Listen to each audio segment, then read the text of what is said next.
Welcome back. Brazilian rain forest నడిబొడ్డున ప్రవహించే Amazon నది ఒక శతాబ్దంలో ఎన్నడూ ఎరగని కనిష్ట స్థాయికి పడిపోయింది. ఎందుకంటే ప్రస్తుతం అక్కడ రికార్డు స్థాయిలో కరువు తాండవిస్తుంది. వర్షాలు కురవని కారణంగా భూమి నెర్రలు వారింది. ఈ కరువు వందల వేల మంది ప్రజల జీవితాలను అతలాకుతలం చేస్తుంది. అత్యంత శక్తివంతమైన అమెజాన్ రివర్ నీరు లేక ఎండిపోతుండడం కారణంగా ఈ ప్రాంతంలోని మారుమూల గ్రామాలకు ఆహారం, నీటి సరఫరాలు నిలిచిపోయాయి. అధిక ఉష్ణోగ్రతలు 100 డిగ్రీల కంటే ఎక్కువ ఉండడంతో నది ఎండిపోతుంది. దీంతో వాటిలో ఉన్న రివర్ డాల్ఫిన్లు అంతరించిపోతాయని పర్యావరణవేత్తలు అనుమానిస్తున్నారు. మీకు తెలుసా, రియో నీగ్రో అమెజాన్ నది ప్రవహించే ఈ ప్రాంతంలోని అత్యధిక జనాభా కలిగిన మనౌస్ నగరం ఉంటుంది. అక్కడి మనౌస్ నౌకాశ్రయంలో సోమవారం 13.59 మీటర్లు అంటే 44.6 అడుగుల ఎత్తు నమోదైంది. ఇది 1902లో రికార్డులు ప్రారంభమైనప్పటి నుంచి అత్యంత తక్కువ స్థాయి అని నిపుణులు చెబుతున్నారు. ఇది 2010లో నమోదైన ఆల్ టైమ్ కనిష్ట స్థాయి రికార్డును దాటింది. నెలల తరబడి వర్షం లేకుండా పోవడంతో ఉష్ణోగ్రతలు గణనీయంగా పెరుగుతున్నాయి. గత వారం చివరలలో మనౌస్ సమీపంలో నది తీర ప్రాంత ప్రజలకు బ్రెజిలియన్ ఎన్జీఓ సామగ్రిని పంపిణీ చేసింది. దీంతో వారికి కాస్త ఉపశమనం లభించినట్లయింది. కానీ అది నిప్పుల మీద నీళ్లు చల్లడం వంటిదేనని అంటున్నారు నిపుణులు. బ్రెజిలియన్ ప్రభుత్వ విపత్తు హెచ్చరిక కేంద్రం సెమాడెస్ ప్రకటించిన వివరాల మేరకు అమెజాన్లోని కొన్ని ప్రాంతాలలో 1980 నుంచి ఈ స్థాయిలో వర్షం కనిపించలేదు. జూలై నుంచి సెప్టెంబర్ వరకు అతి తక్కువ వర్షపాతం నమోదైంది. ఈ సంవత్సరం తొలినాళ్లలోనే బ్రెజిల్ సైన్స్ మంత్రిత్వ శాఖ ఇక్కడ ఏర్పడబోయే ఎల్ నినో వాతావరణం గురించి, దాని ద్వారా రానున్న కరువు గురించి తెలియజేయడం జరిగింది.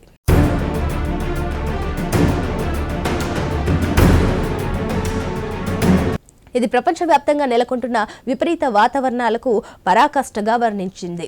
ఈ నెల ప్రారంభంలో ఒక ప్రకటనలో ఎల్ నినో యొక్క ప్రభావం గరిష్ట స్థాయికి చేరుకోవచ్చని అంచనా వేసింది. అయితే ఈ ప్రభావం డిసెంబర్ వరకు కొనసాగుతుందని మంత్రిత్వ శాఖ తెలిపింది.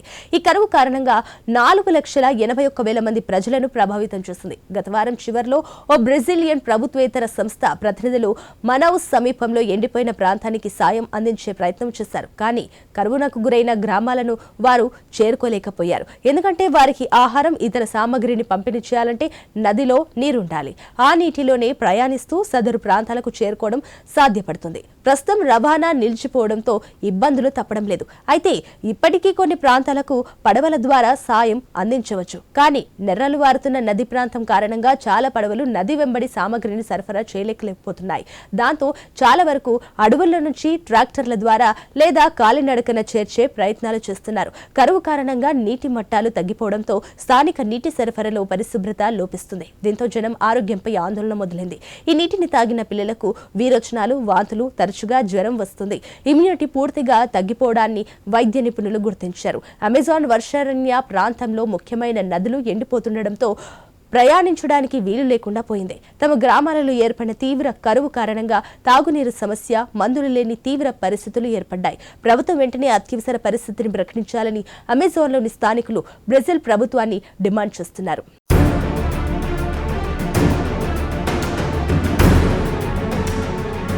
పచ్చని ప్రకృతిని సైతం వాతావరణ వైపరీత్యాలు వదలడం లేదు. అడవుల్లో ఇన్నాళ్ళు స్వచ్ఛమైన వాతావరణంలో జీవించిన జాతులు కరువు, హీట్ వేవ్ ప్రభావాలను మౌనంగా భరిస్తున్నాయి. ఆదివాసులు నివసించే ప్రాంతంలోని నదుల్లో సహజ సిద్ధంగా లభించే చేపలు అపారంగా చనిపోతున్నాయి. బురదతో కూడిన ప్రవాహాల కారణంగా జనానికి తాగడానికి తాగునీరు లభించడం లేదు. నీరు ఉన్నా తాగడానికి ఉపయోగించుకోలేకపోతున్నామని ఈ విషయాన్ని అమెజాన్ ప్రాంతంలో నివసించే 63 తెగలకు ప్రాతినిధ్యం వహిస్తున్న యూపీఎన్ అనే సంస్థ వెల్లడించింది. అమెజాన్ ప్రాంతంలో కొందరు స్మగ్లర్లు సృష్టిస్తున్న కారడవుల బీభత్సం కారణంగా కార్చిచ్చులు, మంటలు చెలరేగుతున్నాయి. అడవుల్లోని మంటల కారణంగా వచ్చే పొగ గతంలో కంటే అధ్వానంగా ఉంటుంది. ఇక్కడ వాతావరణ సంక్షోభం తీవ్రమవుతుండటంతో వృద్ధులు, చిన్నారులు ఆరోగ్య సమస్యలు ఎదుర్కొంటున్నారు. ఇది కేవలం ఎల్ నినో మాత్రమే కాదు. ఈ మంటలతో అటవీ ప్రాంత నిర్మూలన కొనసాగుతుంది. వ్యవసాయం ఒక్క అడుగు కూడా ముందుకు పడడం లేదు. గత పాలకుల స్వార్థం కారణంగా ఈ ప్రాంతం అపారమైన దోపిడీకి గురైంది. ప్రపంచం మొత్తానికి 20% స్వచ్ఛమైన ఆక్సిజన్ అందించే అమెజాన్ అడవులు ఇక్కడ కాలుష్యాలను అందించే ఫ్యాక్టరీలుగా మారిపోతున్నాయి. ఇక్కడ జరుగుతున్న ప్రకృతి హననానికి పాలకులు చూసి చూడనట్లుగా వ్యవహరిస్తున్నారు. అయితే పర్యావరణ మంత్రి మరీనా సిల్వా ఈ విషయంపై స్పందించారు. గత నెలలో కరువుతో దెబ్బతిన్న అమెజాన్ ప్రాంతానికి సహాయం అందించడానికి ప్రత్యేక టాస్క్ ఫోర్స్ సిద్ధం చేసినట్లుగా చెప్పారు. అసలు నదిలో నీరే లేకపోవడంతో వారి సహాయం ఆదివాసీ జనానికి చేరలేకపోతుంది. గత వారం బ్రెజిలియన్ అమెజాన్ రెయిన్ ఫారెస్ట్ లో 100 కంటే ఎక్కువ డాల్ఫిన్లు హీట్ వేవ్ కారణంగా చనిపోయాయి. నీటి ఉష్ణోగ్రతలు ఎక్కువగా ఉండడంతో త్వరలో మరిన్ని జీవజాతులు కూడా చనిపోతాయని నిపుణులు హెచ్చరిస్తున్నారు. 39 డిగ్రీల సెల్సియస్ అంటే 102 డిగ్రీల ఫారెన్ హీట్ మించిపోతున్న ఉష్ణోగ్రతల నుంచి రక్షించుకోవడం ఎలా అన్న విషయంపై Chico Mendes Institute for Biodiversity Conservation పరిశోధనలు చేస్తుంది. అయితే ఇక్కడ జరిగే మరణాలను పరిశోధించడానికి పశు వైద్యులు, నిపుణులు బృందాలను పంపినట్లుగా బ్రెయిజ్ గత వారం ప్రకటించింది.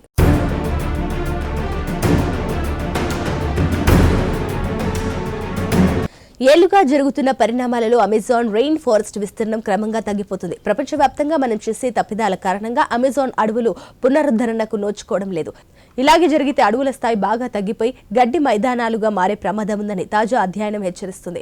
మనల్ని కంటికి రెప్పలా కాపాడుతున్న ప్రకృతి దేవతతో కొన్ని దేశాల పాలకులు పరిహాసం ఆడుతున్నాయి. ఒకవేళ అమెజాన్ అడవుల విస్తీర్ణం తగ్గిపోతే ఈ ప్రభావం ప్రపంచంపై పడుతుంది. 9 దేశాలలో దాదాపు 50 లక్షల చదరపు కిలోమీటర్ల విస్తీర్ణంలో ఉన్న అమెజాన్ వర్షారణ్యానికి ఇప్పుడు గడ్డు రోజులు వచ్చాయి. అమెజాన్ పరివాహక ప్రాంతంలో 75% ఈ అడవులు ఆక్రమించాయి. మనిషి తెలివి మీరిన తర్వాత అడవులపై పడ్డాడు. వాటిని నాశనం చేసే పనిలో పడ్డాడు. ఇప్పటికే కలప, బయో ఇంధనం, పోడు, వ్యవసాయం అంటూ చాలా అడవులను ధ్వంసం చేశాడు. అమెజాన్ కూడా 20% మింగేశాడు. నిరుడు బ్రెజిల్, బొలీవియా సరిహద్దుల్లోని అమెజాన్ అటవీ ప్రాంతంలో ఓ రహస్య రన్వేను అధికారులు కనిపెట్టారు. అంటే అమెజాన్ అడవులు ఏ స్థాయిలో నాశనానికి గురవుతున్నాయో అర్థమవుతుంది. చెట్లను ఇష్టానుసారంగా నరికి వేస్తున్నారు ప్రజలు. అధికార లెక్కల ప్రకారం ఏడాదికేడాది ఈ సంఖ్య పెరుగుతూ వెళ్తుంది. వానలు సరిగ్గా కురవకపోవడం, కార్చిచ్చులు వంటి ప్రకృతి విపత్తుల కారణంగా భారీ విస్తీర్ణంలో అమెజాన్ అడవి నాశనమయ్యింది. వన్యప్రాణులు చనిపోయాయి. నిజానికి ఈ అడవుల్లో నివసిస్తున్న ఆదిమానవులు అమెజాన్ను కన్న తల్లి కంటే ఎక్కువగా చూసుకుంటారు. అడవిని రక్షించుకోవడం కోసం ప్రాణాలను సైతం పణంగా పెడతారు. సుమారు 3,500 మంది ఆదిమ జాతులు అమెజాన్లో నివసిస్తున్నాయి. వారంతా అడవి అమ్మగా భావిస్తారు. అడవే తమ బాగోగులు చూసుకుంటుందని, తమకు కావలసినవన్నీ ఇస్తుందని గొప్పగా చెప్తుంటారు. నిజమే, అమెజాన్ అడవులపై ఆధారపడి సుమారు 3 కోట్ల మంది ప్రజలు జీవిస్తున్నారు. ఒకవేళ ఆ అడవికి ఏమైనా అయితే వీరి పరిస్థితి ఏమిటన్నదే ఇప్పుడు చర్చనీయాంశంగా మారింది. మొత్తంగా ఇప్పుడు ప్రపంచం ప్రమాదం అంచుల్లో ఉంది. అమెజాన్ అడవులు కూడా క్షీణిస్తే ప్రమాదకర పర్యావరణ మార్పులు సంభవిస్తాయని శాస్త్రవేత్తలు హెచ్చరిస్తున్నారు.